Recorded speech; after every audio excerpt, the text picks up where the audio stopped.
Welcome to another edition of the Wranglers Roundup, talking Northern Arizona Wranglers football. And now, here's your host, James Poovey, Ed Cole, and Kevin Derryberry. Let's ride.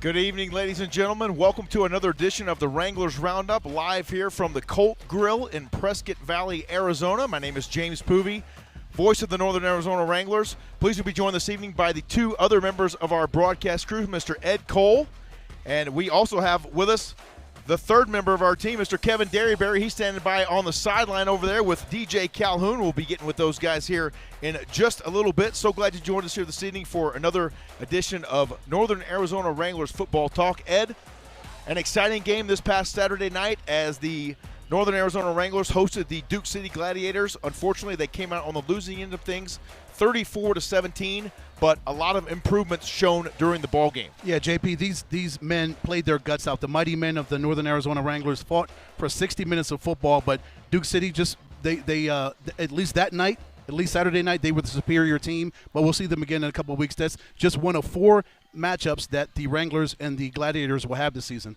Yeah, it's going to be an exciting time when those two teams get together again. They always say it's very tough to beat a team twice, and we're going to have a little bit more of that on tap this Saturday night as this team hits the road for a road game up in Spokane to face the Spokane Shock. Yeah, a team they just faced on June 5th here at the Findlay Toyota Center. So the Wranglers will be looking to go up to Spokane, exact a little bit of revenge, and hopefully get that first win. Yeah, we got a great crowd on hand here tonight inside the Colt Grill, and we got a lot of players also joining us here from the Northern Arizona Wranglers. Kevin Rudd is with us. Emmanuel Pop Lacey. Whitney Richardson is also in the crowd tonight. And Malik Brown, among other players here with us this evening, and it's going to be a great time here inside the Colt Grill. Yeah, it's the food is magnificent. It is spectacular. If you've never been to the Colt Grill, come up to Prescott Valley and come here. You will not be disappointed. Seriously, I cannot wait for the show to be over so we can sit down and eat. I've been waiting for this all day. Exactly right. We talked about some special guests. We got some special guys joining us here this evening. We're going to be talking with special teams coach David Moran. He's going to be our first guest this evening. And then Kevin is also going to chop it up with DJ Calhoun, linebacker for the Northern Arizona Wranglers. And then finally tonight we'll be joined by quarterback Caden Walter. So some very special guests joining us here this evening. Yeah, a full house, full roster of talent that will be here on display from the Northern Arizona Wranglers organization. So you do not want to miss it. Stay tuned for all of the great talk we're going to have.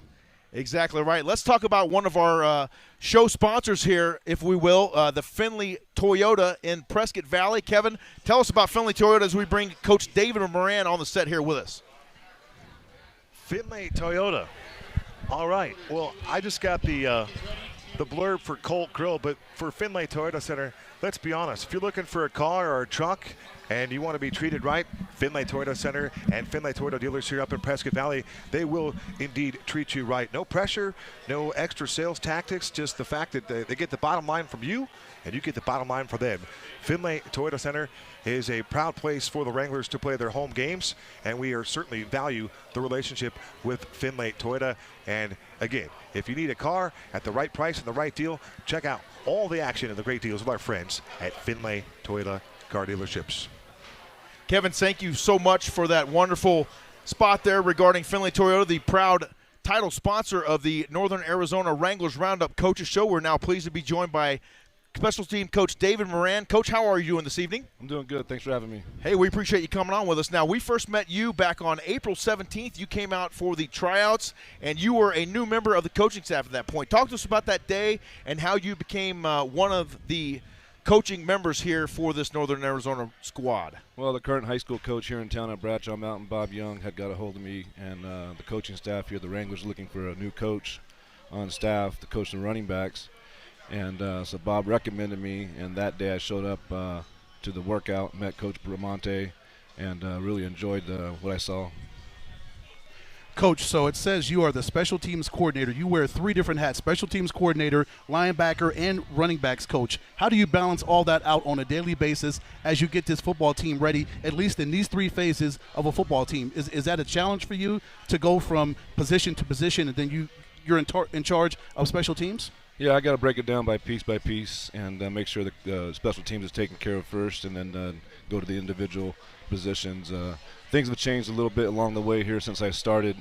I'm now helping out with the defensive backs with Coach JP since the second game of the season, and so things are getting much better as far as the defense goes, and running backs, as far as the offense goes, kind of walked away from that, helping more of the defense and special teams. Coach, how do you stress the importance of special teams to your squad? We talk about it all the time, 3 phases of the game: offense, defense, and special teams. And I really consider special teams to be a very important third of that whole. How do you stress the importance of what they do on a consistent basis to your squad? Well, it's a third of the game, like you said, and just motivating them and getting after it. And they got to be able to make plays on special teams. They want to go to the next level or earn a starting spot in the offense or defense. And just make plays on special teams to get those opportunities down the road. And, just guys flying around, and it's about battle the field position and things like that. Coach KD's got a question for you. Coach Moran, welcome to the broadcast. Thank you. Congratulations on being a part of the Wrangler staff. You talk about that special teams. I wanted to talk about Tim Parker out of Arizona State University. What's it like having the presence of his leadership and his skill set as it relates to kicking the ball down the field and, of course, you're just making kicks? Oh, yeah. I mean, obviously he's had maybe like two bad kicks the whole season so far this year, and he's put us in great position as far as kickoffs sometimes, and that ball bouncing around back there. And Tim's a leader, and we talk about having leaders on our football team. He's one of the first 5 or 6 guys that are brought up, and I've talked to Tim several times, and recently in the last 2 or 3 weeks we've gotten together before we put the game plan together, and I want to get his input because he's got some really good input, and I call him my assistant coach on the special teams, and he basically is, and he's a leader as well too, and he gets them motivated in the kickoff huddle and in the return as well. He's not even on the return, but he gets after it, And he's also in that blue category when you talk about the character as well. Oh, definitely. He's a blue character guy for sure. Coach, James Brania-Hop is a new addition. He's been here for a couple of weeks. What have you seen so far, at least from our vantage point from the broadcast booth and KD's down on the field? He is a special talent. He's come in right now, embraced what the culture is of the Northern Arizona Wranglers, exactly what you're trying to teach him, and he's came in and he's shined so far over these past couple of weeks. Oh, definitely. I wish he was a defensive player because, he's such a special kid. He's got great feet and hips. He's an athletic kid. And what I like most about him is he gets after it, and he makes blocks downfield, and we're trying to get him going on returning kickoffs as well. And he's a special athlete, and he's a young kid as well, so he's got a future ahead of him. Coach, rewind, if you would, a little bit and tell us about a little bit of your coaching history before you came to be the special teams coordinator here for the Northern Arizona Wranglers. Sure. Out of high school, I went to Bradshaw Mountain High School. I played football there. I got a football scholarship to Oregon State University as a quarterback. And then I transferred to NAU. I had a daughter back home in Arizona, so transferred to NAU, played safety there. And then after high school, I had actually signed with an agent. After college, I had signed with an agent. It blew my knee out my senior year in college, and worked out for a couple teams, had a couple offers for arena football actually. And I decided to take a defensive coordinator job up in Flagstaff at Sonawa High School. And that was my first opportunity to coach. And so at that point, I coached that season. 2 years later, I was a head coach at Sonawa High School. I was there for 5 years, came to Bradshaw Mountain for 1 year, and then went down to Phoenix, down in the valley for 3 years and coached at Independence High School, and ended up back at Bradshaw Mountain as the head coach for 5 years. Coach, so 0-4. What did you take away from Saturday night's game against Duke City? Are you seeing the progression that you need to see in this football team that would eventually lead this team to that very first win? I definitely see the progress, and we're definitely better than we were Game 1 and Game 2.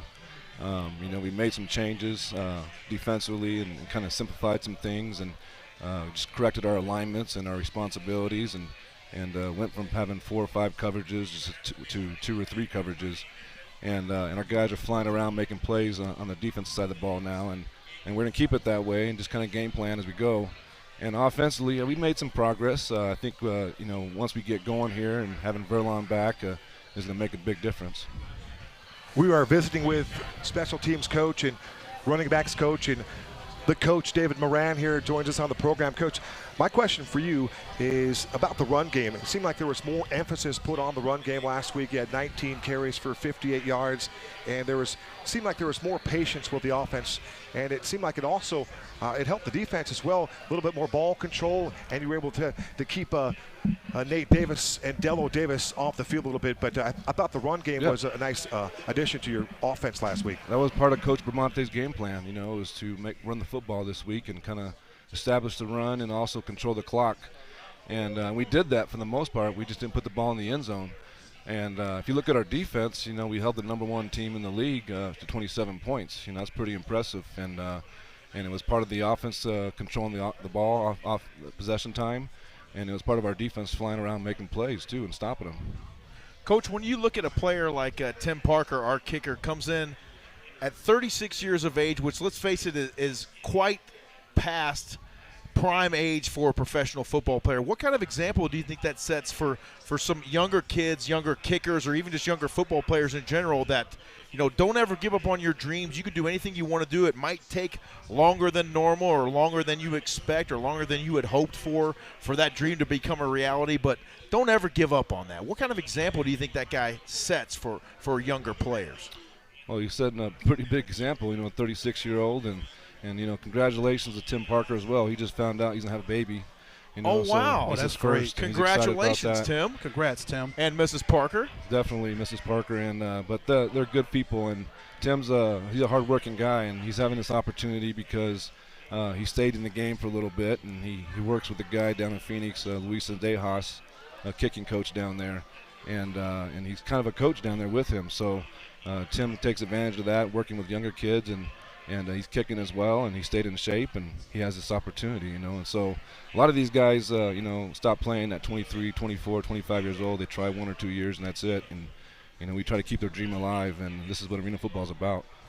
Coach, you mentioned you're taking more of a role with coaching the defensive backs. So you've got Pop Lacey back there. You've got Robert Brown back there, Malik Brown, and others. Just talk about that defensive back room, and what are you seeing from them? Are you liking what you're seeing from them, and are they receptive to your coaching style and what you're trying to teach these young men as they continue to go out there and fight on a weekly basis? Yeah, they're a good group. We've come together this last couple of weeks, and we added Hicks on this past week, and he did a pretty good job this first game Saturday, his first arena game ever.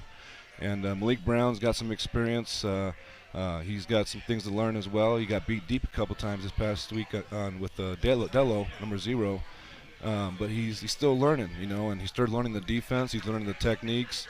And once we keep going here and emphasizing the little things as far as techniques and alignments and making sure that we know what we're doing defensively and why we're doing it, we'll keep making progress.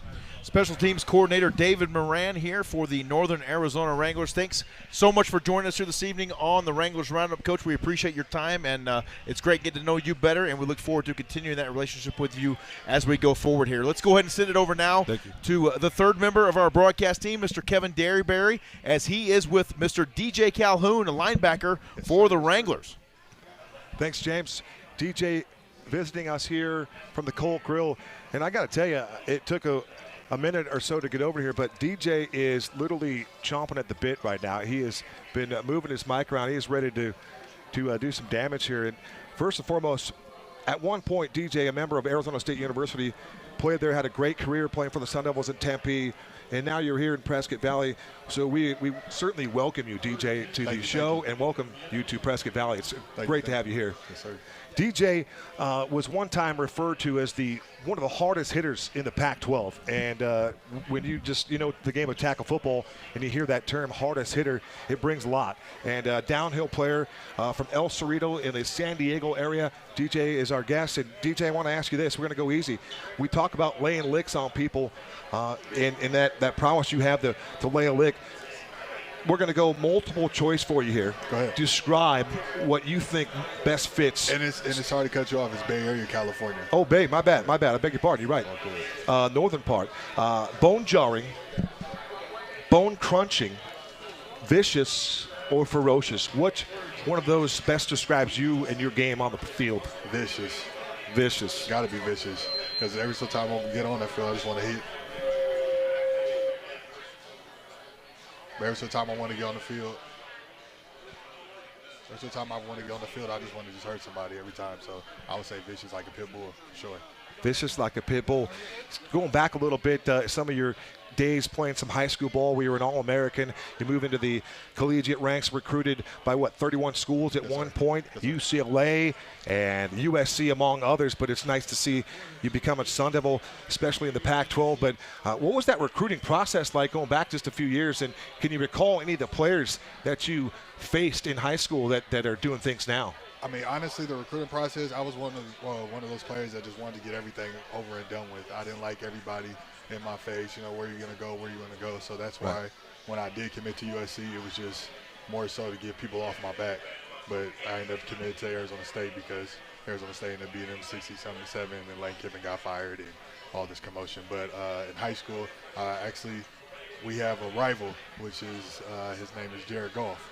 So, Absolutely. Yeah, that was my guy. So, he played for Rank Catholic. I played for El Cerrito.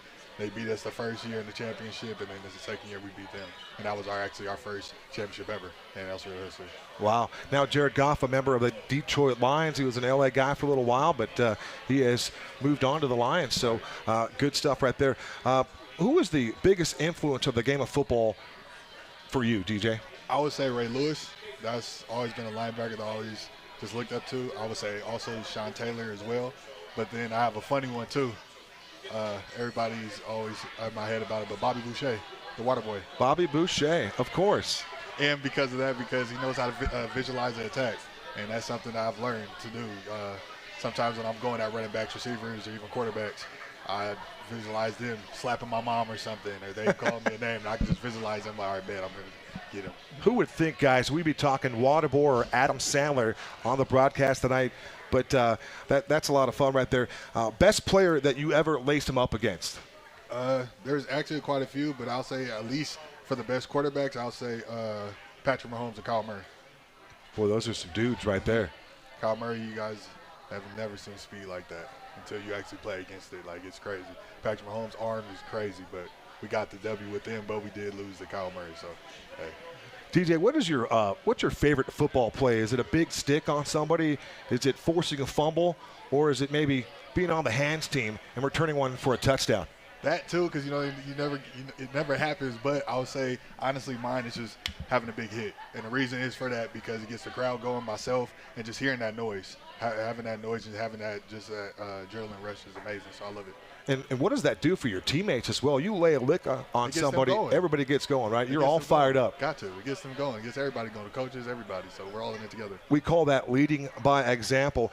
Who hit you the hardest, if you can remember that? I'll never forget my sophomore year. We played Oregon and ran down there on the first kickoff. It was a linebacker that came across the field, smacked me. Then I ended up sending Chad on there the second kickoff. And I told him, I was like, keep your head on a swivel. I don't know where he's coming from, but just look. And then so I seen Chad run, and I seen where the dude came from and smacked Chad. And then so on the third kickoff, I came down there, act like I didn't even see him or anything, came, hit him, broke his collarbone. So that's it. Yeah. Just one and done. We know how that works. Yeah. A lot of times the next level is referred to as they talk about the speed. Yeah. You talk about the National Football League.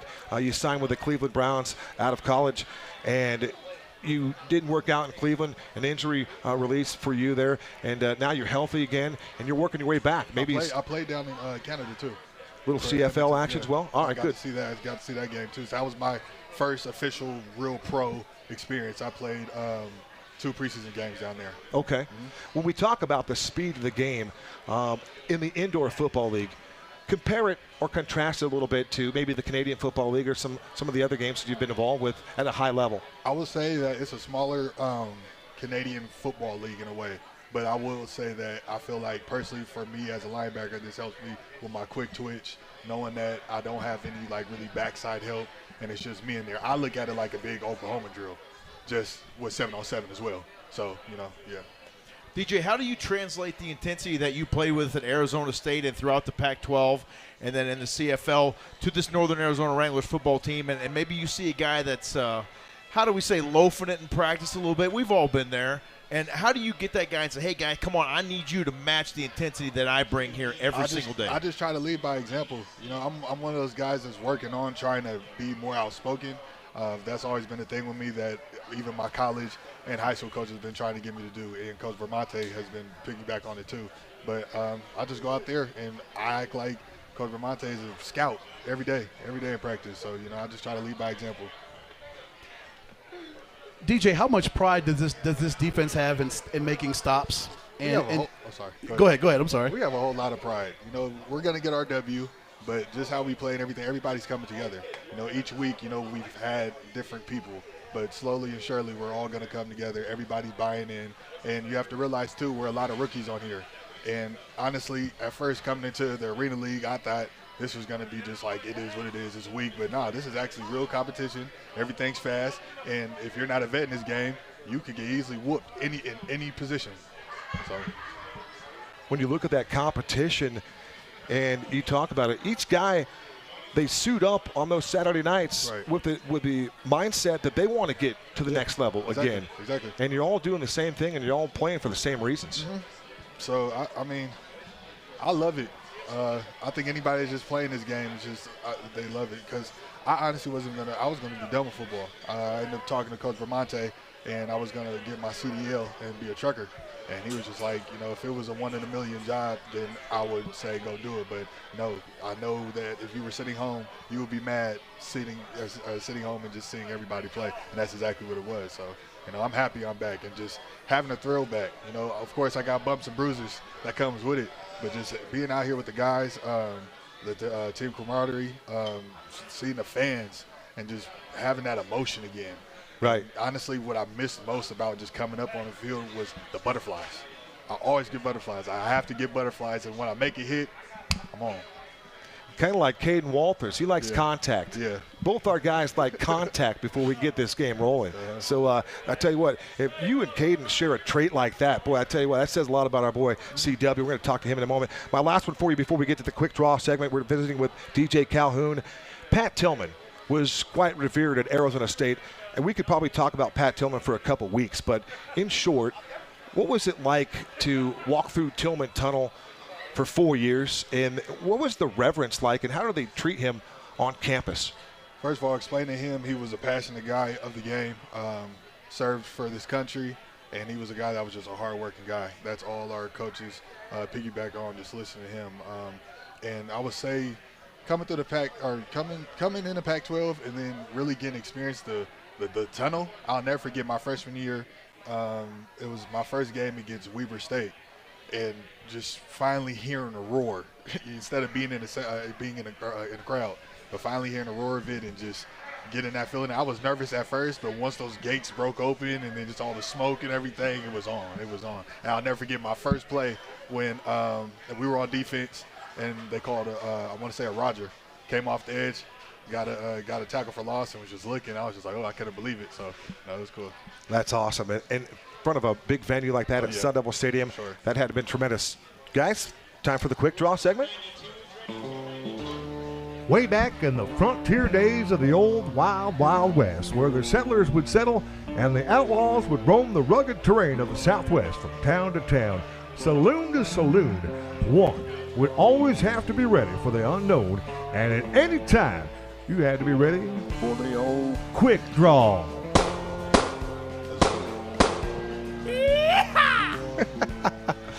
All right, DJ Calhoun, quick draw. Here we go. Best venue you ever played in? Best venue, I would say the Texan Stadium.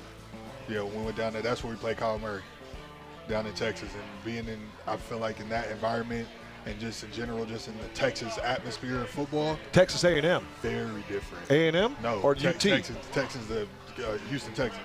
Oh, yeah, Texans. We played them there. Oh, okay. Yeah. So it was in the dome too. And I don't know if you guys are familiar with the Aggies when they wave the towels. Yeah. It's serious. And you can get dizzy and everything like that. So, yeah. So, what was that, Reliant Stadium? Somewhere like that? I think so, yeah. Jordan or LeBron? Sheesh. I'm going to have to go with Jordan. Benz or Beamer? Benz. Go-to sports drink? Ooh. Does it involve alcohol or, you know? Go to sports drink, but let's go ahead and take that to another level. Okay, We're all you know what? adults No, here. no, We're all no, adults here. We can have beverages. I wasn't thinking about it like that. Sports drink, Gatorade. Gatorade, Yes. lime, blue. I'm a blue guy. All right. I know Body Armor's taking some shape. I mean, so. we had Body Armor in college too, so. All right. Yeah, I mean, but I'm a Gatorade guy. All right. And certainly, we'll go with the final question of the night on the quick draw.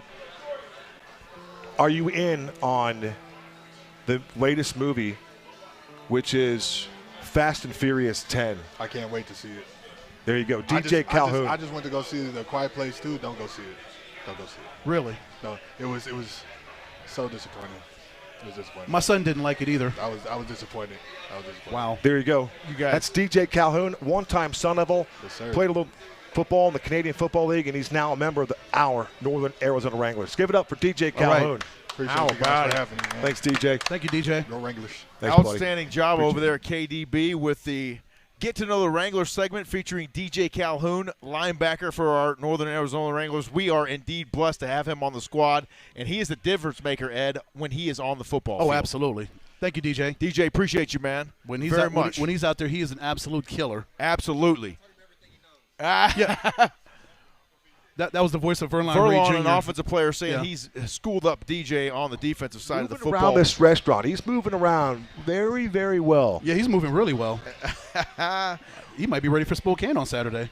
Let's go ahead and talk about one of our Northern Arizona Wrangler sponsors. Ed, you got something on the Orkin Pest Control Company. Oh, over yeah, there. this is Orkin is 100% guaranteed satisfaction. They're not happy until you're happy. They've got a 30-day money-back guarantee. If the pests return between treatments, your Orkin Tech will return for a touch-up at no extra charge. If they're unable to solve your pest problem, they'll refund your last service payment for as long as you're their customer. And they service bed bugs, cockroaches, termites, ants, rodents, pretty much everything that you do not want in your house, they will service and get them out of there. all covered, right, Ed? All covered. Fantastic. That is the Orkin Pest Control Company. Visit them at orkin.com for more information. Now let's go back to KDB, and he is with another special guest here, quarterback Caden Walters.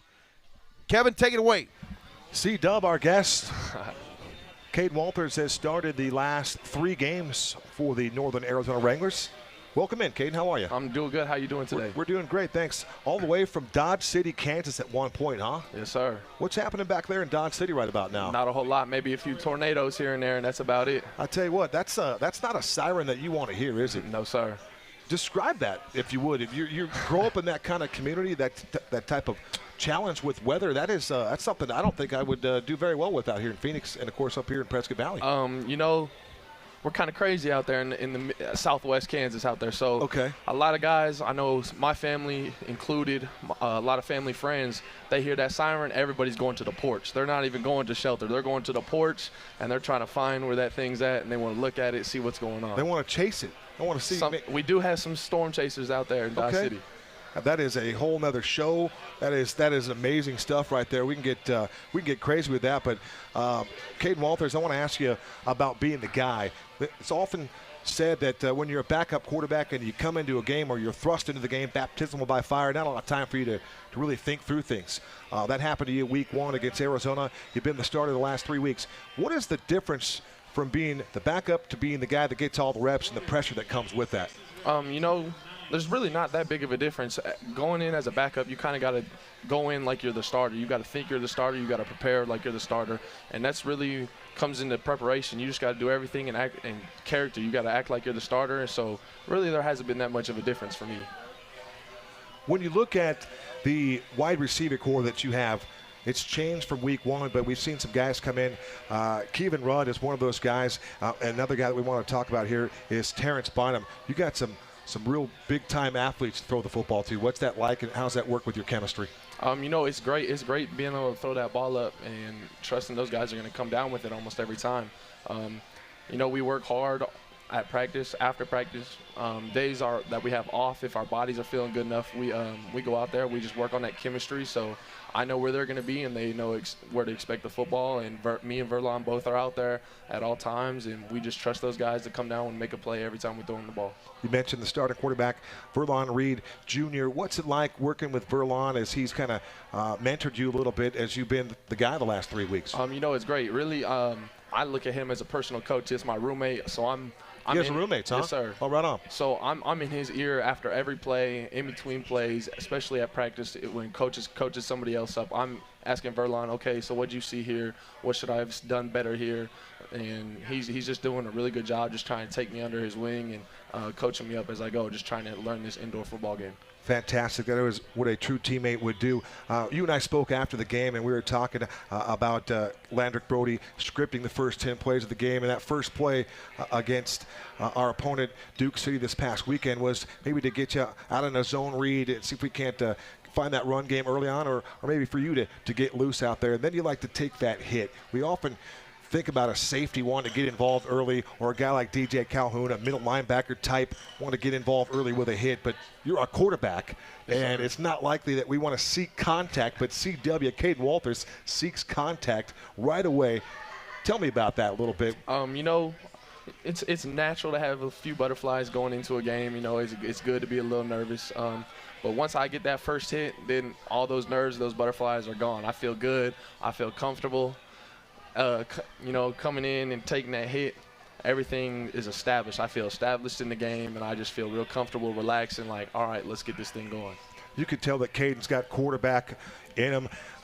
It's like we're in Hollywood right now. We've got the cameras going off. He's winking. He's pointing. This guy's signing autographs at the end of the games. He's a true leader. He's superstar, man. James, what do you got for CW? You know, I'd like to piggyback off of something you guys talked about a moment ago, the support that you get from your teammates, more specifically the guy just walking behind you, Mr. Verlon Reed. What does it mean to you to have a guy? I heard him on the sideline, Caden, the other day before you guys came out during the Spokane game. And he was cheering, oh, I see you, CW. He was all about, you know, you coming out and really giving it your all. What does it mean to have support like that from guys in your, not only in your position, but on your football team, to have somebody that you know has got your back, win or lose? You know, it's very reassuring. You feel like you really can't fail. Just knowing those guys are in your corner and they have your back no matter what, right, wrong, or indifferent. Those guys are there for you no matter what. And Verlon has just done a great job. I look at him like a big brother and my personal coach. I mean, he's been in this indoor game a lot, and I'm new to this indoor game, so I'm trying to learn everything I can. I try to pick his brain day in and day out. C-Dub, the heart that you have to do what you do and take the shots that you take, and I see all your arms are all bruised up and everything. Those are war wounds. Where does that heart come from, brother, that you're able to do that and you're just fearless out there with what you do? You know, it probably trickles down to my dad. My dad was very hard on me as a kid, and he was a very competitive athlete just like I was. So, I mean, since I was a young age, I was taught to be tough. I was taught to push through it. Push through adversity, keep going, and never give up. And I really credit my dad to that, because he's done a great job just installing that into my brain and making it really second nature for me just to continue to get up and just keep pushing through and just be tough. Gentlemen, we are visiting with Caden Walters. Caden, over 400 yards passing. I think you have 11 touchdown passes right now. How are things working for you as you work with that offensive line? Zen Jones, the anchor of that offensive line. We made a couple tweaks. And then you get the big fellow in this past week. When I say big, we're talking about Dwight Stallworth, 6'9", 340 big. How did he kind of help out your game and stabilize that offensive line here this past week? You know, those guys, they're warriors. They go to battle. They're probably the hardest working group out of all of us. I mean, there's not a lot of them, but they go in and take everything, every snap at 100 miles per hour, and they do a great job. And those guys do the best they can to have as much time as I can have in protection. And, you know, I just got to give all the credit to those guys, because, I mean, every play starts with those guys. If it wasn't for them, there'd really be no play at all. Fantastic. Gentlemen, I think it's about time for the quick draw segment. Oh, let me get that queued up. I was going to ask him a question. Can I Go ask right him a question? ahead. Yes. Go right ahead. So, C-Dub, when you see the plays that Kevin and everyone else, all your talent that you have, buying them and do you marvel at what they do sometimes when you just loft that up and they make those circus acrobatic catches, those kind of plays that human beings should not make? Oh, absolutely. Sometimes I'm questioning my head. I'm like, damn, how the hell did he catch that? Excuse my language, but I'm like, wow, that was a great play. You just made me look a lot better. I appreciate you. And, you know, I trust those guys to make those plays every time, because I know they're capable of it. I see it in practice, and we've seen it in games. But, I mean, I see it every day in practice, and I know those guys can make those plays every time that ball's up in the air. You know, I was just curious we talk about practice, and I know the team has struggled just a little bit, but what's the practice element like? What's the mindset going on right now? Has Coach B, turned up the dial a little bit here in practice with the team struggling a little bit? We definitely have turned up the dial. A big emphasis this week has been we got to learn how to practice right. And once we learn how to practice right, then the wins are going to come along. So it's a learning process, and we got to get all 16 guys pulling at the rope at the same time, and it's just not those guys that are out there on the field. It's everybody. So all 30 of us, we got to pull at the rope at the same time, and we got to get things going, and we got to do our job and not try to do somebody else's job. I don't know if Caden wants to run for office down the road. Maybe football's over with, but well-spoken young man, a handsome young man, and that quarterback, right? We're in the quarterback room. This is the quarterback room right here, guys. Just making sure everybody knows what's going on. Yeah, we know out there, but we got you, are we KD. ready? Yeah, we're ready. We're ready. QD? Fire away, my man. I got the quick draw queued up. Let's Here go we ahead and go. play that. QD right here. Here we go. Way back in the frontier days of the old wild, wild west, where the settlers would settle and the outlaws would roam the rugged terrain of the Southwest from town to town, saloon to saloon, one would always have to be ready for the unknown, and at any time, you had to be ready for the old quick I draw. wonder who voiced this. Voice sounds familiar. That's good stuff right there. That's a good voiceover right there. Sounds like somebody did that about, 10 minutes? Yeah. Nice work, boys. Way to put that together, Ed. It is time for the quick draw segment with the quarterback, Caden Walters, CW. Any superstitions? Absolutely. Ever since my first game at the University of Sioux Falls, I got to have a Snickers bar right before every kickoff. A Snickers bar before every kickoff, or just pregame? Pregame kickoff. Okay, yes, so if before you the game starts, yes, sir. I gotta have that Snickers bar. I always text my parents and try to get that Snickers bar. I'm thinking if it was 49-16, you had 7 Snickers bars, but it is pregame Snickers bar. All right, very good. What are you listening to? What are you bopping in the headphones when you see in pregame? What's on the playlist? There's a lot, but it's a lot of rap music, upbeat tempos that are just kind of getting those blood flowing, the juices going, and kind of gets me hyped up. Just thinking about those songs, I kind of want to break out and dance. I can't dance very well, but can't dance? No, sir. But I'll try. Okay, we're going to have to ask who on the team can dance. I haven't seen a whole lot of people dancing yet, so I'm anxious to find out myself. All right, one artist in that playlist. One artist in that playlist would have to be Lil Baby. Lil Baby, Yes, I like sir. it. PlayStation or Xbox? PlayStation all the way, for sure. PlayStation. Game of choice? Right now, Call of Duty. Call of Duty. Call of Duty. Boy, you got to be a sniper for that. Favorite throw, the lob or the frozen rope? Frozen rope. All going for 6. Frozen rope. Got to like it. That is our guy right there, Caden Walters, right there in the quick draw segment. CW, thank you very much for Thank your you for having me. participation. Appreciate y'all. Thank you, Caden. Thank you, guys. What can we say? Quarterback Caden Walters, number 2 here for the Northern Arizona Wranglers.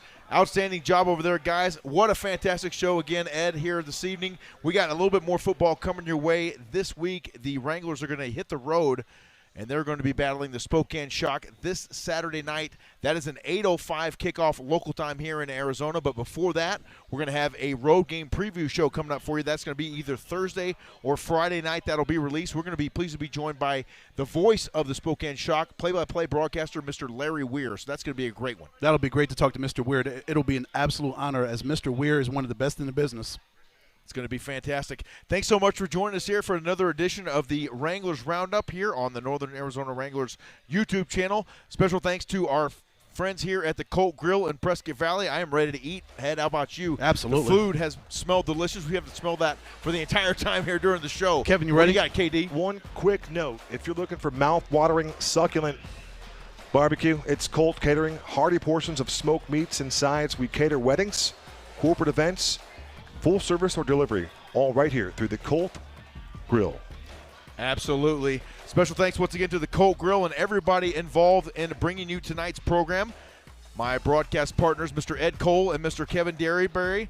My name is James Poovey. For this evening, we are signing off. Thanks for joining us. We hope you enjoyed this evening's Wranglers Roundup. We'll do it again 2 weeks from tonight, 6 p.m. local time right here back at the Colt Grill in Prescott Valley. Everyone have a great night. Take care. And Go Wranglers. Go Wranglers.